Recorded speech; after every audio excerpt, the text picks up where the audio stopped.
तो स्वागत है आपका ATV न्यूज़ में। मैं आपके साथ आसिफ शेख।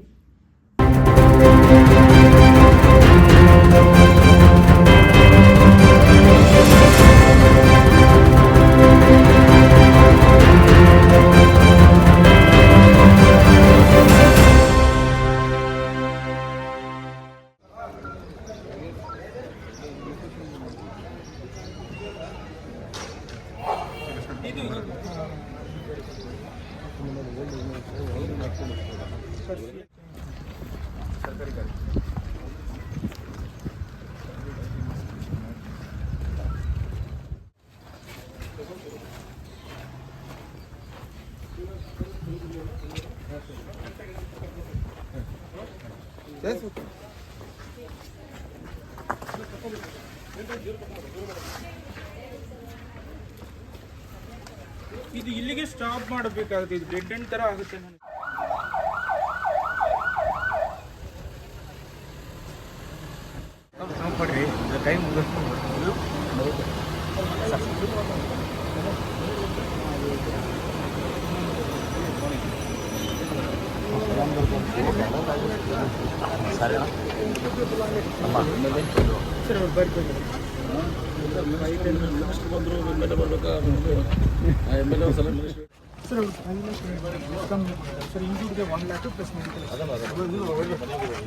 ಸರ್ ಅವ್ರಿಗೆ ಆಲ್ರೆಡಿ ಶಿಫ್ಟ್ ಮಾಡಿದ್ದೀವಿ.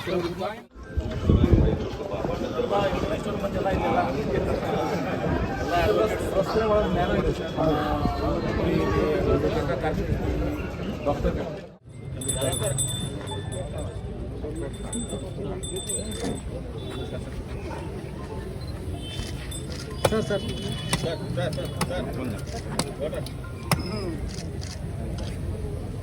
ನಡೀತು ಬರೋದು ನಿಮಗೆ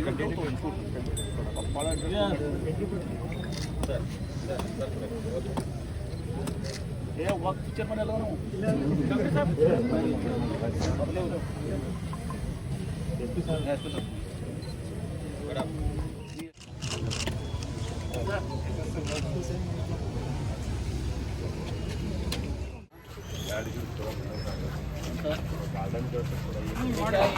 ಪಾರ್ಟ್ ಆಫ್ ಕೊಡಿ ನೀವು ಎನ್ಕ್ರೋಚ್ಮೆಂಟ್ ಅಲ್ಲ ಇದು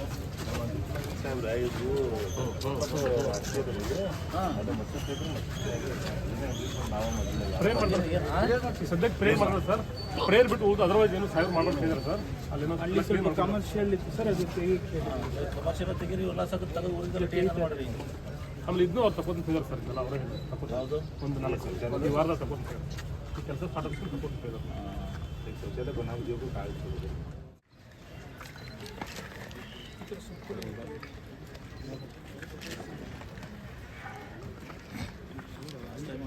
ಈ ಡ್ರೈನೇಜ್ ವಾಟರ್ ಸ್ಟೇಜ್ ವಾಟರ್ ಹೋಗ್ತದೆ ಈ ಮನೆಗಳು ಮತ್ತೆ ಅವ್ರು ಬಿಡ್ತಾ ಇದ್ರು ಸರ್. ಈಗ ಬಂದ್ಬಿಟ್ಟು ಮತ್ತೆ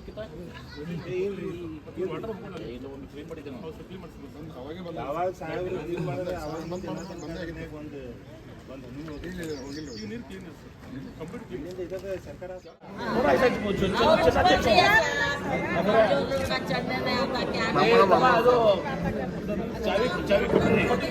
ಈಗ ನೀರು ಬೇಕಂತ ಒಂದು ಟ್ಯಾಂಕರ್ ಬಿಡಿ ಸರ್. ಕಾರ್ಪೊರೇಷನ್ ಸರ್ ಅವರೆಲ್ಲ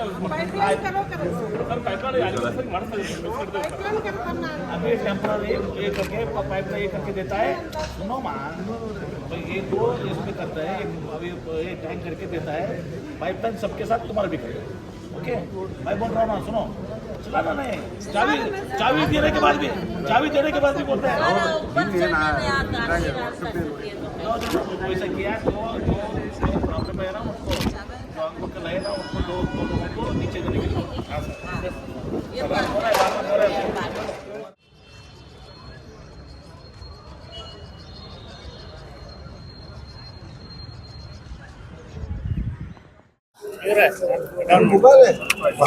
ಆದಿಲ್ ಶಾಹಿ ಕಾಲದ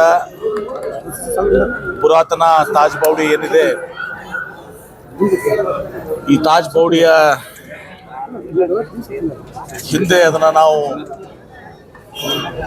ನೀರಾವರಿ ಸಚಿವರಿದ್ದಾಗ ನೀರಾವರಿ ಇಲಾಖೆಯ ಅನುದಾನ ಮತ್ತು ಖಾಸಗಿ ವ್ಯಕ್ತಿಗಳ ಒಂದು ಸಹಯೋಗದಿಂದ CSRದಿಂದ ಅದನ್ನು ಸ್ವಚ್ಛಗೊಳಿಸಿದೆ.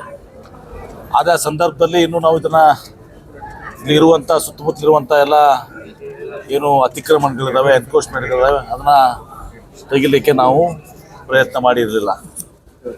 ಈಗ ಏನು world heritage world monument funds of association India ಇದೆ, WMFನವರು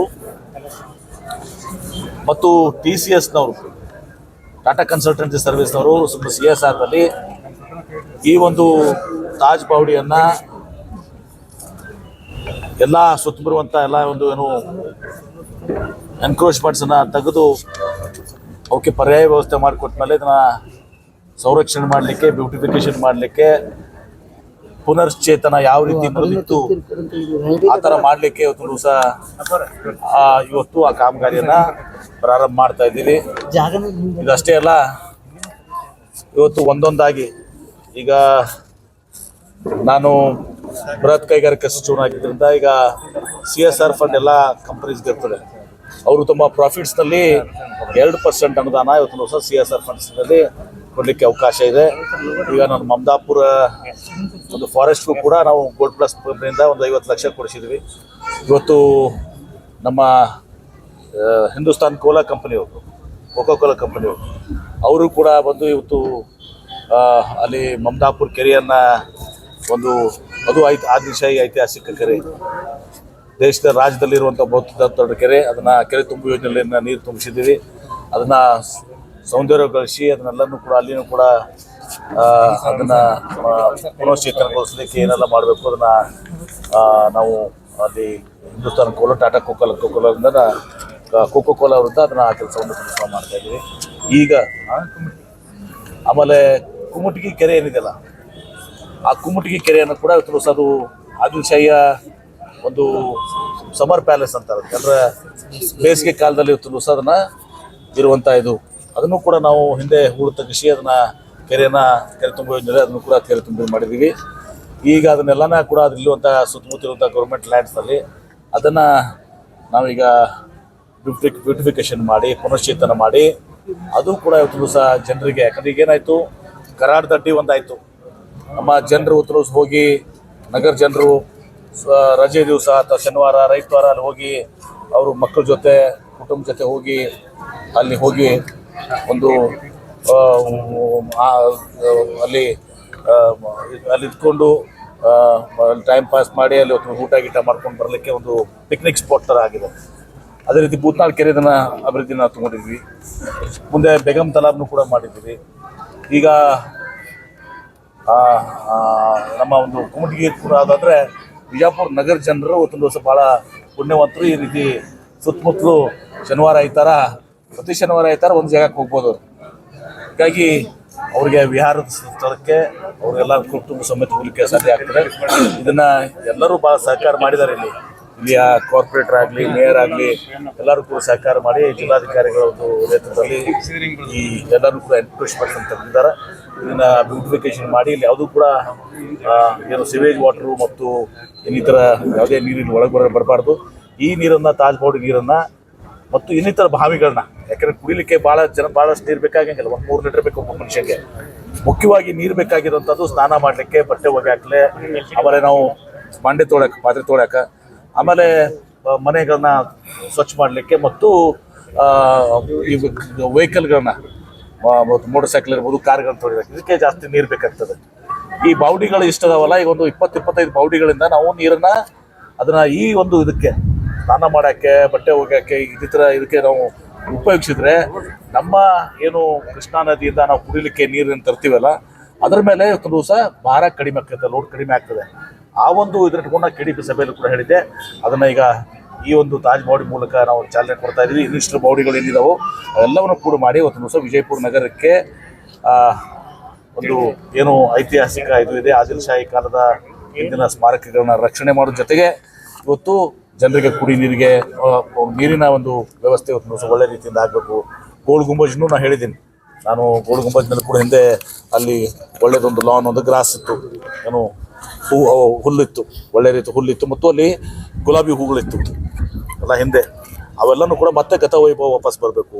ಅಲ್ಲಿನೂ ಕೂಡ ಜನ ಇವತ್ತು ದಿವಸ ಬಿಹಾರಕ್ಕೆ ಹೋಗಬೇಕು. ಅದೇ ರೀತಿ ಇಬ್ರಾಹಿಂ ರೋಜಾವನ್ನು ತೊಗೊಳಿಕ್ಕೆ ನಾನು ಈಗ ಜಿಲ್ಲಾಧಿಕಾರಿಗಳು ಹೇಳಿದ್ದೀನಿ, ಅದಕ್ಕೂ ಕೂಡ ನಾನು ಯಾವುದಾದ್ರೂ CSR ಫಂಡಲ್ಲಿ ದುಡ್ಡು ಕೊಡಿಸ್ತೇನೆ.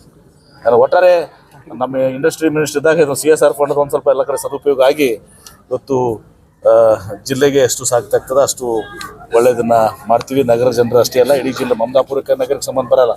ಅಲ್ಲಿ ಮಮದಾಪುರದಲ್ಲಿ ನಾವು ಫಾರೆಸ್ಟ್ಗೂ ಕೂಡ ನಮ್ಮ ಗೋಲ್ಡ್ ಪ್ಲಸ್ ಅವರಿಂದ ದುಡ್ಡು ಕೊಡಿಸಿದ್ದೀನಿ 50 ಲಕ್ಷ. ಆ ಫಾರೆಸ್ಟ್ ಇನ್ನೂ ಕೂಡ ಕೊಡಿಸ್ತೇನೆ. ಮಮತಾ ಸಿದ್ದೇಶ್ವರ ಸ್ವಾಮೀಜಿಯವರ ಹೆಸರಲ್ಲೇ, ಯಾಕಂದರೆ ಸಿದ್ದೇಶ್ವರ ಸ್ವಾಮೀಜಿಯವರು ನಾನು ನಿಸರ್ಗದಲ್ಲಿ ವಿಲೀನ ಆಗಿದ್ದೀನಿ ಅಂತ ಹೇಳಿದ್ದಾರೆ. ಅಲ್ಲಿ ಒಂದು ನಿಸರ್ಗ ಮಾದರಿಯಾದಂಥ ನಿಸರ್ಗವನ್ನು ಅಲ್ಲಿ ಸೃಷ್ಟಿ ಮಾಡಕ್ಕೆ ಹೊರಟಿದ್ದೀವಿ ನಾವು ಫಾರೆಸ್ಟ್ನಲ್ಲಿ. ಅಂದರೆ ಸಿದ್ದೇಶ್ವರ ಹಬ್ಬಗಳ ಒಂದು ನೆನಪಿಗಾಗಿ ಇವತ್ತು ಬೈಲಲ್ಲಿ ನಾನು ಬೈಲಾಗಿ ಹೋಗಿದ್ದೀನಿ ಅಂತ ಹೇಳಿದ್ದಾರೆ. ನಾವು ಇವತ್ತು ನಿಸರ್ಗದಲ್ಲಿ ವಿಲೀನ ಆಗಿದ್ದೀನಿ. ಅದಕ್ಕೆ ನನ್ನ ಏನು ದೇಹವನ್ನು ಅವತ್ತು ದಿವಸ ಅವರು ಅಗ್ನಿಸ್ಪರ್ಶ ಮಾಡಿಸಿದ್ರು. ನಮ್ಮ ಲಿಂಗಾಯತ ಸಂಪ್ರದಾಯನ ಉಳ್ತೀವಿ, ಅದು ಅಗ್ನಿಸ್ಪರ್ಶ ಮಾಡಿಸಿ ಅಂದರೆ ಅವರು ಯಾವುದೇ ತಮ್ಮಲ್ಲಿಂದ ಒಂದು ಸ್ಮಾರಕಗಳಾಗಲಿ, ಗದ್ದಿಗೆ ಆಗಲಿ, ಗುಡಿ ಆಗಲಿ ಆಗಬಾರ್ದು ಅಂತ ಆಸೆ ಮಾಡಿದ್ರು. ಅವ್ರ ಹೆಸರಿನಲ್ಲಿ ಮಮದಾಪುರಲ್ಲಿ ಭಾಳ ಬೃಹತ್ ಪ್ರಮಾಣದಲ್ಲಿ 1600 ಎಕರೆಯ ಇವತ್ತು ಅರಣ್ಯ ಭಾಳ ಚೆನ್ನಾಗಿ ಬರ್ತದೆ. ಯಾಕಂದರೆ ಇಲ್ಲಿ ನಾವು ಕರಾಡು ದೊಡ್ಡಿ ಮಾಡಿದಾಗಲ ಇಲ್ಲಿ ಕಲ್ಲುಗಳು, ಅಲ್ಲಿ ಭಾಳ ಫಲವತ್ತಾದಂಥ ಮಣ್ಣಿದೆ. ಈಗಿನೇ ಆ ಗಿಡಗಳು ಈ ಕರಾಡು ದೊಡ್ಡಿ ಲೆವೆಲ್ಗೆ ಬೆಳೆದಿದ್ದಾವೆ. ಅದು ನಿರಂತರವಾಗಿ NTPC ಕೂಡ ಸಹಕಾರ ಮಾಡಿದೆ. ಯಾವುದೇ ಹಣದ ಕೊರತೆ ಆಗಂಗಿಲ್ಲ. ನಾವು ಮತ್ತು ಇದರ ಸರ್ಕಾರ ಮೇಲೆ ಅವಲಂಬಿತನೂ ಆಗಂಗಿಲ್ಲ. CSR ಅಡಿಯಲ್ಲಿ ಒಂದು ದಿವಸ ಎಲ್ಲ ಕೆಲಸಗಳನ್ನ ನಾವು ತೆಗೆದುಕೊಂಡು ವಿಜಯಪುರ ನಗರ ಮತ್ತು ಜಿಲ್ಲೆಗಳಲ್ಲಿ ಒಂದು ಮಾದರಿ ಜಿಲ್ಲೆ ಆಗಬೇಕು, ಆ ದಿಶೆಯಲ್ಲಿ ನಾವು ಕೆಲಸ ಮಾಡ್ತೀವಿ. ಅದ್ರ ಜೊತೆಗೆ ಎಲ್ಲರ ಸಹಕಾರ ಆಗುತ್ತೆ. ನಗರದ ಶಾಸಕರು, ಇನ್ನುಳಿದ ಶಾಸಕರು, ಜನರು ಪ್ರಮುಖವಾಗಿ ಹೊಲಸು ಮಾಡಬಾರ್ದು. ಈಗ ನಾನು ಬಂದು ನೋಡಿದ ಕೆಟ್ಟ ಅನಿಸ್ತು, 2 ಕಡೆ ಒಂದು ಮತ್ತೆಲ್ಲ ಎಲ್ಲ ಬಾಟ್ಲ್ ಎಲ್ಲ ಹೋಗಿದ್ದಾರೆ. ಆ ನೀರನ್ನೆಲ್ಲನೂ ಸ್ವಚ್ಛಗೊಳಿಸಿ ಆಮೇಲೆ ಎಲ್ಲವನ್ನ ಚೆಕ್ ಮಾಡಿ ಎಲ್ಲಿನೂ ಕೂಡ ಇಲ್ಲಿ ಹೊಲಸು ನೀರು ಒಳಗೆ ಬರೋದಿಲ್ಲ ಅಂತ ತಿಳ್ಕೊಂಡು ಆದಮೇಲೆ ನೀವು ಉತ್ತಮ ನೀರನ್ನು ಉಪಯೋಗಿಸುವಂಥ ಕೆಲಸ ಆಗಬೇಕು ಅಂತ ಹೇಳಿದೆ. ಆಮೇಲೆ ಸರ್, ಈಗ ಪ್ರವಾಸೋದ್ಯಮ ವಿಚಾರದಲ್ಲಿ ಈ ಮೀಡಿಯಾ ಜೊತೆ ಯಾವುದೂ ಅಷ್ಟು ಕೋಆಪರೇಷನ್ ಇಲ್ಲ ಸರ್. ಮೀಡಿಯಾ ಜೊತೆ ಅಲ್ಲಪ್ಪ, ನಮ್ಮ ಜೊತೆ ಹಿಂದೆ ಗೋಲ್ಗುಂಬಜ ನಿಮ್ಗೆ ಗೊತ್ತಿದೆ. ಅವ್ರಿಗೆ ನಮ್ಮ ಇವರಿದ್ರು DC ಶಿವಕುಮಾರ್ ಇದ್ರು. ನಾವು 2 ಬಾವಿಗಳನ್ನ ಹತ್ರ ಸಲ ಬಾವಿಗಳನ್ನ ಕ್ಲೀನ್ ಮಾಡಿಸ್ಕೊಳಕ್ಕೆ ಅಲೋ ಮಾಡಿದ್ದಿಲ್ಲ. ಶಿವಕುಮಾರ್ ಅವ್ರು ವೈಯಕ್ತಿಕವಾಗಿ ಹೋಗಿ ನಿಂತಲ್ಲಿ ಒಳಗೆ ವೆಹಿಕಲ್ ಬಿಡಿಸಿ ಏನಪ್ಪ ಅವರು ಸ್ವಚ್ಛ ಮಾಡಿ ಕೊಡ್ತೀವಿ ಅಂತ, ಬಾವಿ ಸ್ವಚ್ಛ ಮಾಡಿಕೊಟ್ಟು ನಿಮ್ಗೆ ನೀರಿಲ್ಲ ಗೊಳ್ಗೊಂಡಾಗ ತಂದಮೇಲೆ ಅದನ್ನು ಮಾಡಲಿಲ್ಲ. ಈ ಕಾರ್ಪೊರೇಷನ್ದವ್ರು ಹಂಗೆ ಅದಾರ. ಆ ತಾಜ್ ಬಾವ್ಡ್ಯಾಗ ನಾನು ಅದು ನಿಮ್ಮ ಯಾವುದದು ನಮ್ಮ ಹಾಸಿಂಪಿ ದರ್ಗಾದಾಗ ಕಂಪೌಂಡ್ ಹಚ್ಕೊಂಡೆ ಒಂದು ಬಾವಿ ಇತ್ತು, ನೀರಿತ್ತು. ಅದನ್ನು ಬರೀ ಒಂದು ಪೈಪ್ಲೈನ್ ಮಾಡ್ಕೊಂಡು ಆ ಕಡೆ ತಗೋರಪ್ಪ ಗೊಳ್ಗೊಂಬಟ್ಕತ್ತ ಅದನ್ನು ಮಾಡಿಲ್ಲ. ಈಗ ಆ ಬಾವಿನೂ ಕೂಡ ಭಾಳ ಹೊಲಸಾಗ್ಯದ. ನಿರ್ಲಕ್ಷ್ಯ ಮತ್ತೊಂದು ಕಾರ್ಪೊರೇಷನ್ದು ಇದೆ, ನಿರ್ಲಕ್ಷ್ಯ ಜನರದ್ದು ಇದೆ, ಜನಪ್ರತಿನಿಧಿಗಳದ್ದು ಎಲ್ಲರದ್ದು ಇದೆ. ಇನ್ನು ಬದಲಾವಣೆ ಆಗ್ಬೇಕು. ಇಲ್ಲಕ್ಕೆ ಯಾರು ಮುಂದೆ ಬರಲ್ಲ. ಇವತ್ತು ನಾನೇ ಇವತ್ತು ಇನ್ನೊಮ್ಮೆ ಯಾರೇ ಬಾಡಿ ಕ್ಲೀನ್ ಮಾಡಿ ನಾನೇ ಬರೋದಿಲ್ಲ. ಹಿಂದೆ 5 ಕೋಟಿ ರೂಪಾಯಿ ನಾನು ಯಾರ್ಯಾರ ಕಡೆ ದುಡ್ಡು ಇಸ್ಕೊಂಬಂದು ಮಾಡಿಸಿದ್ದೀನಿ. 5 ಕೋಟಿ ಸರ್ಕಾರದ ಕೂಡ 10 ಕೋಟಿ 11 ಕೋಟಿ ಖರ್ಚು ಮಾಡಿದ್ವಿ ನಾವು. ಅದಕ್ಕೆ ನಿಮ್ಮದು ಕೂಡ ಭಾಳ ಜವಾಬ್ದಾರಿ ಅದ. ಇದನ್ನೆಲ್ಲ ಹೊಲಸು ಮಾಡುವಾಗ ಇದು ಮಾಡುವಾಗ ಸಂರಕ್ಷಣೆ ಮಾಡಬೇಕು, ಇದು ಮಾಡಬೇಕು ಅಂತ ತಾವು ಕೂಡ ಮಾಧ್ಯಮದವ್ರು, ಪತ್ರಕರ್ತರು ನಿಮ್ಮ ಜವಾಬ್ದಾರಿ ಕೂಡ ಭಾಳಷ್ಟಿದೆ. ಹೋಗಿ ಆಗಲೇ ಹಾಗೇ ಆಗ್ತದೆ, ಅದಾಗೇನು ಪ್ರಾಬ್ಲಮ್ ಇಲ್ಲ. 3 ತಿಂಗಳು ಯಾಕಂದರೆ ಫೈರ್ ಫೈಟಿಂಗ್ ಮಷಿನ್ಸು ಇಬ್ಬರೇ ಇದ್ದಾರೆ ಅಲ್ಲಿ. ಒಬ್ಬರು ದುಬೈ ಮತ್ತು ಇನ್ನೊಂದು ಯಾವುದೋ ಒಂದು ಕಂಟ್ರಿ ಇದೆ. ಹೀಗಾಗಿ ಅದು ಟೆಂಡರಲ್ಲಿ ಯಾರು ಕೂಡ ಇದು ಮಾಡ್ತಾ ಇಲ್ಲ. 2 ಬೇಕಾಗ್ತದೆ. ಒಬ್ರು 1 ಕೊಡ್ತೀವಿ ಅಂದರು. ಹೀಗಾಗಿ 2 ಬಾರಿ 3 ಬಾರಿ ಅದು ಆಗಿದೆ. ಈಗ 4G ಇದು ಮಾಡಿದ್ದೀವಿ. ಆ ಫೈರ್ ಇಂಜಿನ್ಸ್ ಇದು ಬಂದ ಮೇಲೆ ಒಂದು ದಿವಸ ಒಂದು 3 ತಿಂಗಳ ಒಳಗಾಗಿ ಒಂದು ದಿವಸ ನಾವು ಟಾರ್ಗೆಟ್ ಮಾಡಿದ್ದೀವಿ. ವಿಜಯಪುರ ಏರ್ಪೋರ್ಟ್ ಕೂಡ ಪ್ರಾರಂಭ ಮಾಡ್ತೀವಿ.